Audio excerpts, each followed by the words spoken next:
Why, when we have two people who have that level of care and concern and engagement with the kids, why aren't they employed here? They should be. A Lancaster County father believes two paraprofessionals were fired as scapegoats for reporting neglect in his son's special education classroom. Thanks for staying with us tonight. I'm Evan Forrester. The parents of a boy with cerebral palsy says their son came home from school soiled, and they say it appeared he had not been properly cared for all day. And after support staff in the class raised concerns, they were fired. Fox 43's Richard Ancunas reveals why the family is speaking out as an investigation into their claims begins.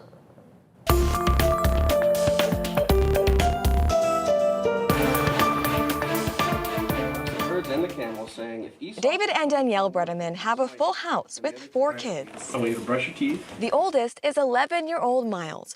Born with cerebral palsy, Miles goes through life a bit differently than his brothers. He's a happy, sweet boy, but he's nonverbal and non-mobile, so he needs special attention. They felt he was always in good hands at Blue Ball Elementary School in Lancaster County. We've had nothing but just the best experience with all of them up until this last year. Everything changed when Miles came home from school one chilly February afternoon. He didn't have a hat, a coat, a sweater, gloves, and he was soiled halfway up his back and down into his pants, and in the diaper it was very clearly at least 2, but it appeared to be 3 different movements. David emailed every caretaker in the class. 2 paraprofessionals who are employed by Substitute Teacher Service responded, raising concerns about the quality of care under Miles' teacher. And both of them noted in more or less words that she rolled him into the changing area and rolled him back out too quickly to have actually changed him. The Eastern Lancaster County School District launched an investigation. They have not released the name of the teacher. Fox 43 reveals the paraprofessionals were fired. The Brennemans are concerned there's a cover-up. One of the paras still has an email of reporting concerns and issues of neglect 2 months after the teacher got hired.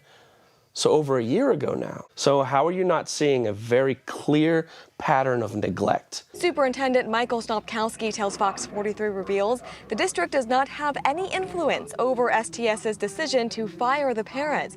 Hours after agreeing to do an on-camera interview, he declined, instead sending a statement that says, quote, "The district's priority and responsibility to our community is to provide the best possible environment for each learner to be successful. Through our fact-finding process, when information becomes available that indicates that outside agencies need to be notified to support our own investigation, we will do so." The Brennemans say this sends the wrong message. They filed a Childline report and moved Miles into a different classroom.